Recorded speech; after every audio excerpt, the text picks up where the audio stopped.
The way to get started is to quit talking and begin doing. So I don't know, but what Disney once said, the way to get started is to quit talking and start doing. Are you already doing something with all the lectures you have been getting so far? Actually, we are getting, we'll continue with tokenomics, and the agenda for the day.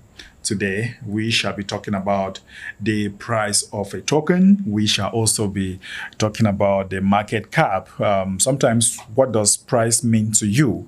And the market cap, what does it mean to you? So we shall be looking at all that and why the price is not really important. Why is the price of a token, of a coin, why is the price not really important? We shall be looking at that. And of course, we shall also be looking at the circulating supply. What is the circulating supply? And you must have heard about fully diluted market supply. What is this all about? So let's start with the price of a token. What is the price of a token? Guys, the price of a token, all right, or this is the price to get one full unit of a crypto. Let's assume that the price of a Bitcoin today is about $23,000. So that means to get one full unit of Bitcoin, you need $23,000. Listen, if one Bitcoin today, if I quickly go to coin market, let me quickly go to coin market cap here real quick. Let me quickly show you what I'm trying to tell you, or what I'm trying to show you here.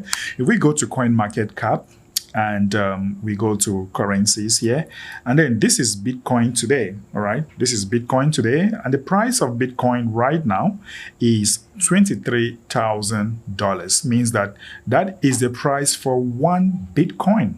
That is the price for one Bitcoin. So one unit of it is $23,000. And that's what we call price, okay? That is what we call price. So the next thing we shall be looking at will be the market cap. We have already seen the price of a token or crypto. Now let us look at the market cap. What is the market cap?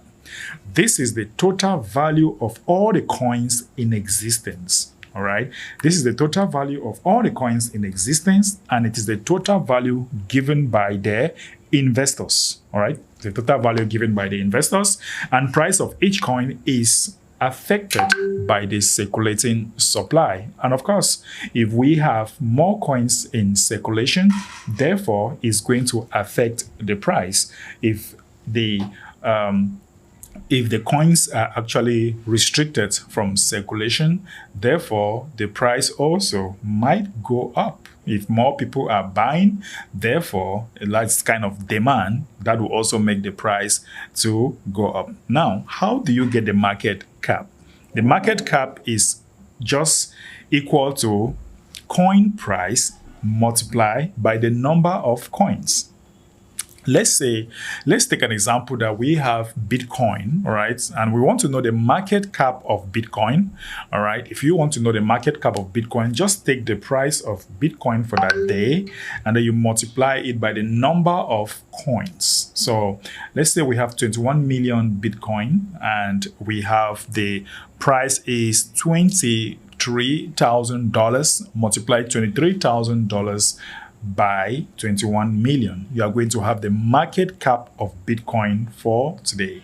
Meanwhile, the coin price is just the market cap divided by the number of coins.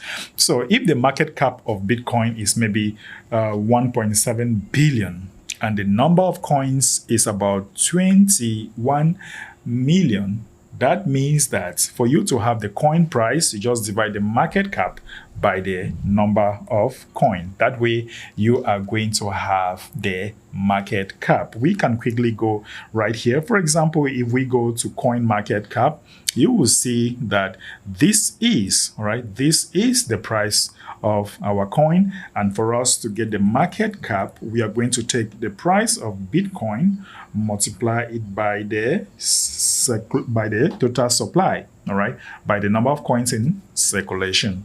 So that way you will have the price of Bitcoin.